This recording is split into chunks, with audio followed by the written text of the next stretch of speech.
Tabii hazırlıklarımıza başladık. Yaptık hazırlığımızı. Müşterilerimizi bekliyoruz.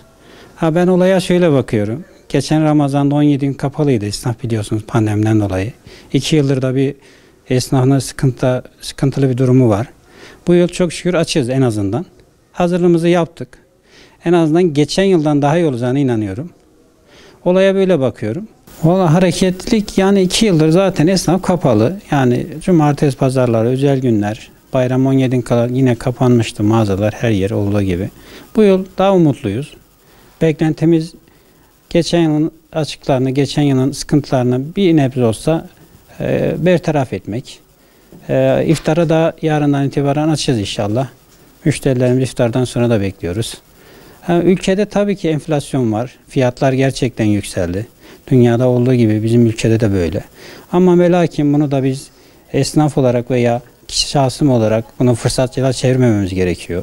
Esnaflar da bunu bence dikkat etmesi gerekiyor. Bunu müşterilerimize karşı koz olarak kullanmamamız lazım. Dürüst olarak fiyatlandırmamız lazım ürünlerimizi. Mutlaka herkesin alım gücü düştü. Bunu yani hepimiz yaşıyoruz. Biz de bir tüketiciyiz. Biz de bir yere alışverişe gittiğimizde mutlaka baktığımızda alım gücümüz düştüğünü fark ediyoruz.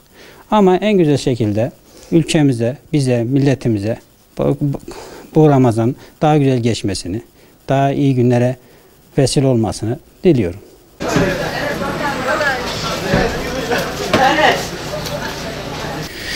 Ya şimdi tabii ki biz esnaf olarak vazifemizi yaptık, hazırlıklarımızı yaptık.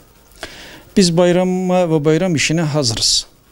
Tabii ki burada müşterilerimizin bu işe getirmiş olduğumuz çeşide tevessül etmesi, teveccüh göstermesi, bu biraz da ekonomiyle alakalı bir şey.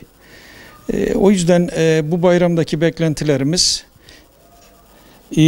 neredeyse 2 seneden bu yana bir pandemi süreci yaşanıyor. Bazıları dışarı çıkıyor, bazıları dışarı çıkmıyor. Şu anda dışarı çıkan müşterilerimiz, yavaş yavaş pandeminin etkisinden kurtulan müşterilerimizi bekliyoruz. Biz kendimize düşeni yaptık. Tabii ki çok ciddi bir şekilde yandım Allah'a düşmenin anlamı yoktur. Herkes taşın altına biraz elini koyarsa ciddi bir enflasyon var, oluştu. Ama fiyatları esnaf olarak biraz minimize yapıp işte bunların çoğunu müşteriye yansıtmamak gerekiyor. Müşteriyi de kollayıp kollamak gerekiyor. Bizim eskiden beri gördüğümüz şey şu: müşterinin cebindeki 50 lira bizim 100 liralık ayakkabımızdan, 100 liralık kıyafetimizden daha değerli. Çünkü nakit para şu anda ciddi bir şekilde dönmüyor.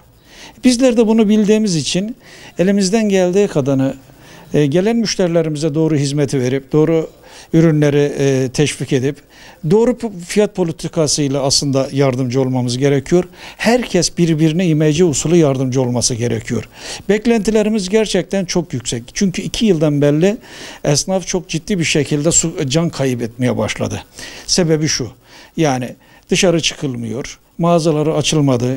Daha önceki Ramazan bayramında kapalıydık. Bu sene İnşallah o beklentilerimizi, o alışverişi görürüz ki bizler de faydalanırız, müşterilerimiz de faydalanır. İnşallah herkes kendine düşen ölçüde elini taşın altına koysun diyorum. Tabii ki diyebiliriz. Özellikle Ramazan ve sonrası, işte Ramazan öncesi son 5 gün bütün esnafın beklediği günler genelde.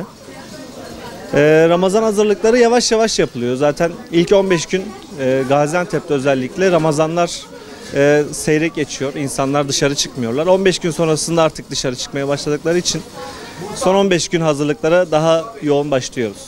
Bize %100 etkisi oldu. Çünkü artık değişen fiyatlara yetişemiyoruz. Her gün yeni güncelleme geliyor. Her fiyata güncelleme geldiği için müşteri de aynı zamanda şaşırıyor ve vazgeçiyor. Başka alternatifler arıyor.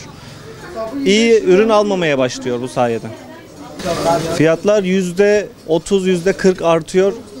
Şeker zaten geçen yılın 2 katı, hatta 3 katına doğru çıkmaya başladı. İyi değil durum. Şeker satışları tamamen düştü. Artması gerekirken, her bayram artık kendi artması gerekirken artık artmıyor ve düşüşe doğru gidiyor.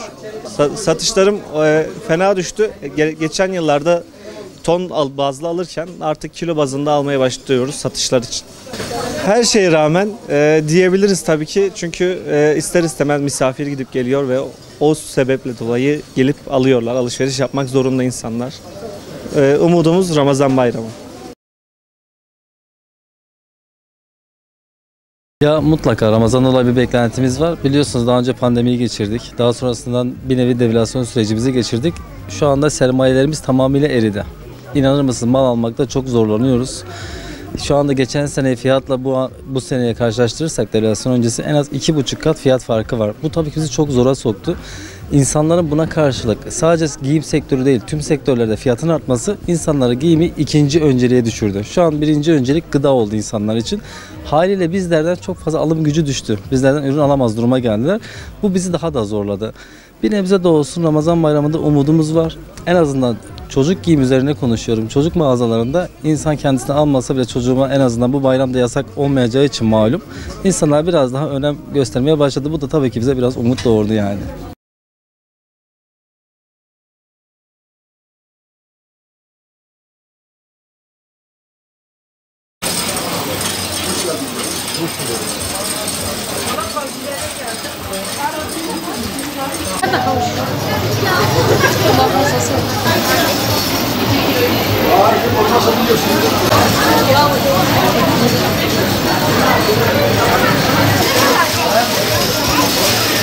Karşı nerede gerekiyor?